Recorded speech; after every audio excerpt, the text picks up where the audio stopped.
Olá, tudo bem?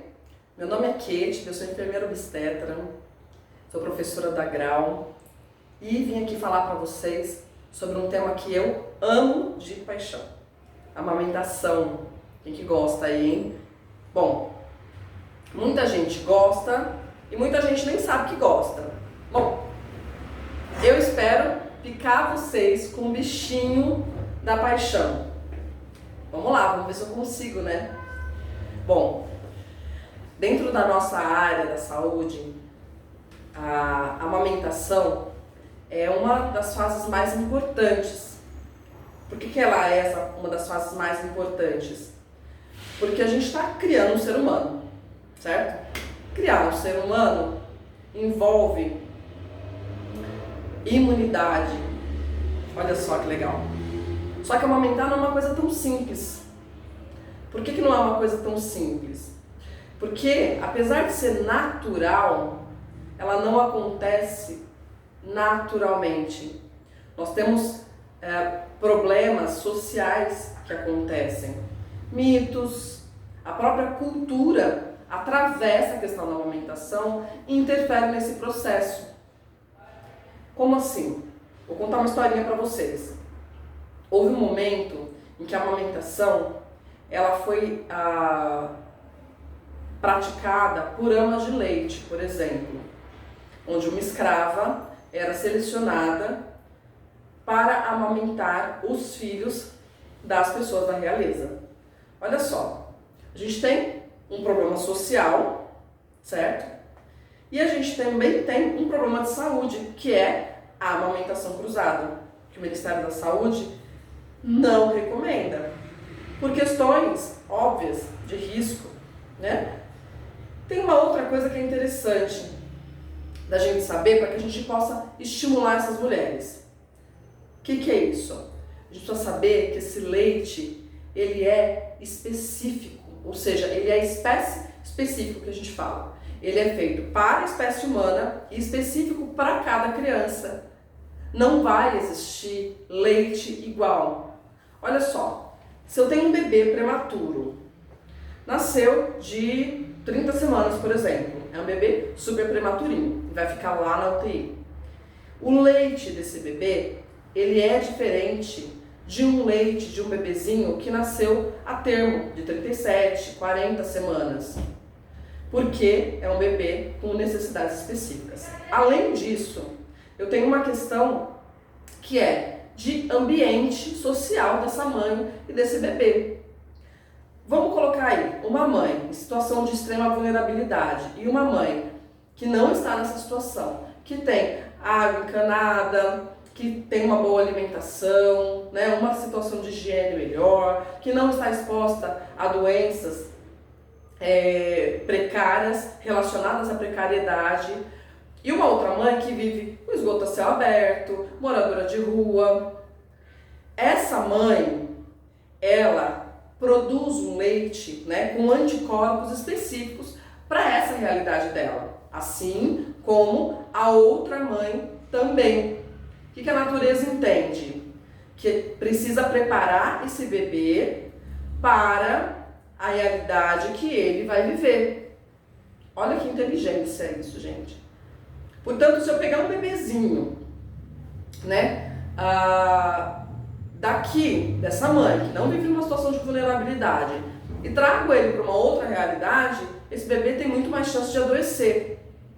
Porém, se ele for amamentado por essa mãe, ele vai receber esses anticorpos, né? Olha que interessante. Só que no Brasil, apesar dessa situação ter melhorado bastante, né, hoje a gente tem aí, a partir de pesquisas realizadas aí em 2022, mais ou menos, que essa amamentação, ela aumentou, esse tempo de amamentação aumentou, mas ainda não é o suficiente, né? A gente precisa aí, até 2030, preconizar que cerca de 70% dos bebês que nascem estejam garantidos a amamentação na primeira hora de vida. Essa amamentação na primeira hora de vida, ela é importante porque ela reduz o risco de hemorragia pós-parto por conta da ocitocina endógena, ela vai fazer esse útero contrair. ela vai fazer com que esse bebê e essa mãe tenham um vínculo muito importante. Essa primeira hora de vida é uma hora, a gente chama de golden hour, é uma hora super importante. Então, garantir que mães e bebês tenham esse momento garantido, independente da via de parto, tá, gente? Mas que ela tenha esse momento garantido. Se o bebê nasceu bem, tá? E a mãe está bem, poder garantir esse momento é muito importante. Mas a gente ainda não conseguiu garantir os 70%. Nós precisamos garantir cerca de 70% também de bebês que são amamentados nos 6 primeiros meses de forma exclusiva. O Ministério da Saúde preconiza que a amamentação seja exclusiva até os 6 meses de idade, podendo se prolongar até os 2 anos ou mais, conforme a necessidade e o desejo dessa família. E hoje nós não temos, né? Hoje a gente tem em torno de 40%, 45% de mulheres que amamentam esses bebês de forma exclusiva e se prolongam nesse período. Ainda está longe da meta que a gente tem que atingir. E você, técnico de enfermagem, eu, enfermeira, e toda a sociedade podem contribuir com esse crescimento. Como assim, professora? Informação boa, de qualidade, né? Podendo oferecer apoio para essa mulher, para essa família, que muitas vezes deixa de amamentar porque não tem apoio, porque realmente não é tranquilo, né? Não é simples. Ela é atravessada por um momento do puerpério, que já é um momento de inseguranças, com um bebezinho que ela nunca viu na vida, ela não conhece esse bebê, ela não sabe como fazer isso. O corpo dela nunca passou por essas modificações. É um momento de extrema insegurança. E nós, enquanto profissionais de saúde, estamos aí para dizer, ok, isso é normal, isso não é normal, poder intervir nos momentos em que não sejam normais, né, em que as situações não ocorram de forma normal. Nós temos um poder transformador muito grande, nós, enquanto técnicos de enfermagem. Sabe por quê?